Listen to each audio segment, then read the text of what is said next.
Bonjour à tous, je suis Charles Blegoudé et je suis là pour interpeller pour une deuxième fois M. Bourgi, puisque dans le débat politique ivoirien, il joue le moralisateur, il aime l'Afrique, il aime la Côte d'Ivoire, au point même qu'il a le culot d'interpeller les personnalités ivoiriennes sur certains sujets. On m'aurait dit, il n'est pas parlé de toi. Je voulais vous rappeler encore, si besoin était, que chaque fois ce monsieur parlera d'une affaire concernant Simon Gbagbo, moi, il me trouvera sur son chemin. Deuxièmement, chaque fois qu'il parlera d'un sujet en rapport avec ce qui m'a conduit en prison, ce qui m'a conduit à une traversée des déserts avec le président Gbagbo, je prendrai, moi, ma langue pour lui répondre. Parce que j'estime qu'il n'a pas de limite. Il ne se gêne même pas. Pourquoi je le dis? Dans une situation normale, la place de M. Bourgi n'est ailleurs que dans une cellule de prison. Pourquoi? Voici un monsieur qui lui-même, sur les plateaux de télévision, dit qu'il a transporté des mallettes d'argent de plusieurs capitales africaines pour les remettre à des autorités françaises. On peut s'arrêter là. Quand on sait la misère qui sévit en Afrique, au niveau de notre système éducatif, les classes qu'on n'en a pas, les salles de classe qu'on n'a pas, les universités qui manquent, les centres de santé. Je veux même parler du plus bas niveau au niveau des centres de santé, les établissements sanitaires de premier contact, donc les centres ruraux, on n'en a même pas assez. Donc nous avons besoin d'argent pour nos populations. Et pendant ce temps, lui, il vient mettre la pression sur nos chefs d'État pour lui donner des mallettes d'argent pour aller les remettre à des autorités françaises. Mais qu'il nous décrive dans quelles conditions il a fait ce sale boulot. Parce qu'il n'y a pas d'autre mot.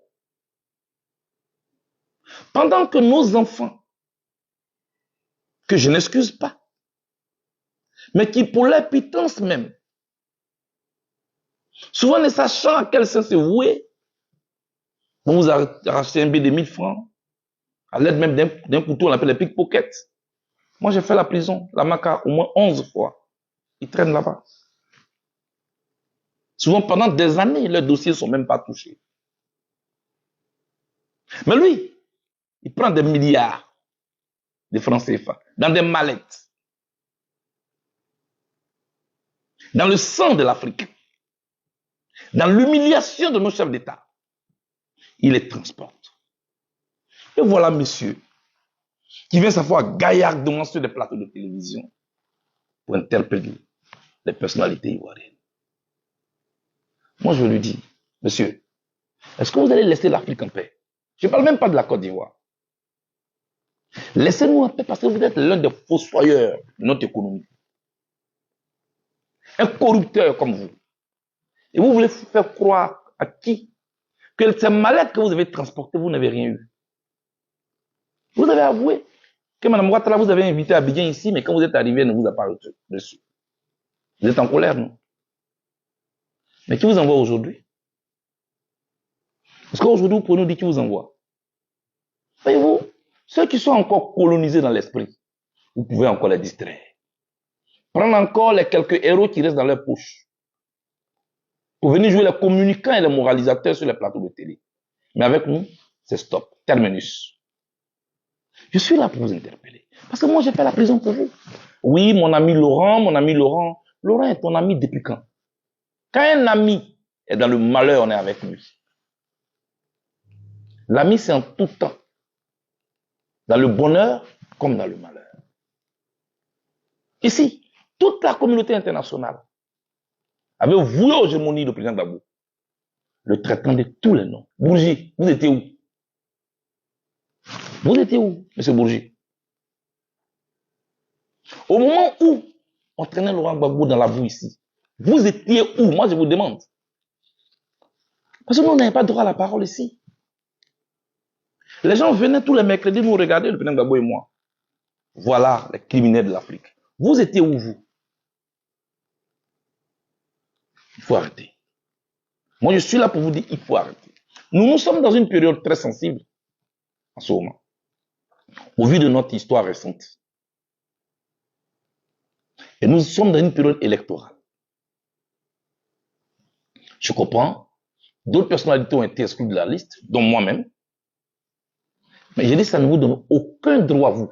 Vous n'êtes ni un officiel français. Vous n'êtes ni un officiel ivoirien.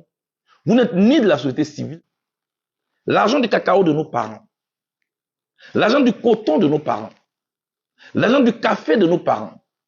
La sueur de nos parents. C'est ça qui vous permettez de vivre dans le luxe. Vous et ceux à qui vous avez remis ces mallettes. Vous nous devez des comptes.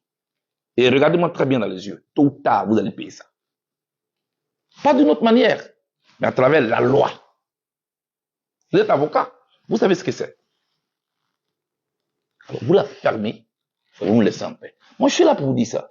Vous pouvez donner des leçons de probité à Simone Gbagbo. Oui, Simone, il faut revenir dans le combat. Simone, on t'interpelle. Toi, tu mènes quel combat avec nous? Toi, tu sais ce qu'on appelle un combat.